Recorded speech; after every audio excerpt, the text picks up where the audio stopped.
যেটা ঘুরতেছে।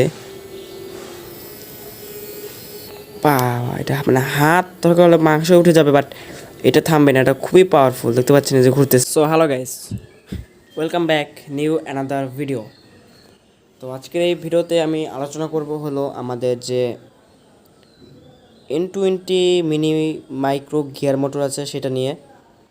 তো এটা আমি অনেক কষ্ট করে কালেক্ট করছি। এটা আমি লোকাল মার্কেট থেকে কিনছি, সাভার থেকে। যারা এটা কিনতে চান সেটা বাই লিঙ্ক আমি ডিসক্রিপশন দিয়ে দেবো। আর এটা দিয়ে আমি নেক্সট ভিডিওতে বানাবো একটি গিয়ার বক্স, বা সরি মানে এটা দিয়ে বানাবো একটি হলো ইলেকট্রিক স্ক্রুড্রাইভার, ছোটো একটি ইলেকট্রিক স্ক্রুড্রাইভার। এটা দিয়ে বানাবো, এই জন্য এটা আমি কিনছি।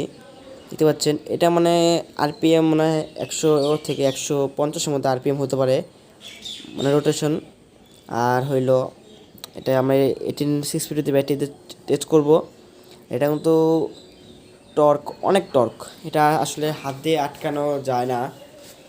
এখন ব্যাটারির সাথে লাইন দিয়ে আমরা দেখবো এটা কীরকম পাওয়ার।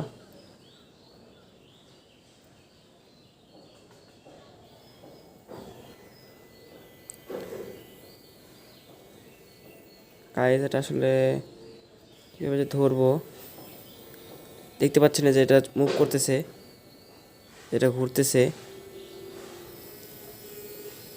বাবা, এটা মানে হাত দরকার হলে মাংস উঠে যাবে, বাট এটা থামবে না। এটা খুবই পাওয়ারফুল, দেখতে পাচ্ছেন যে ঘুরতেছে। তো এটা আমি আসলে 200 টাকাতে কিনছি। আর এটা যদি কারোর প্রয়োজন হয় তাহলে আমি এটার বাই লিঙ্ক ডিসক্রিপশন দিয়ে দেবো। তো আশা করি আপনাদের এই মিনি মাইক্রো গিয়ার মোটরের ভিডিওটি ভালো লাগছে। আর ভালো লাগলে অবশ্যই চ্যানেলটি সাবস্ক্রাইব করবেন। আজকের মতো এইটুকুই।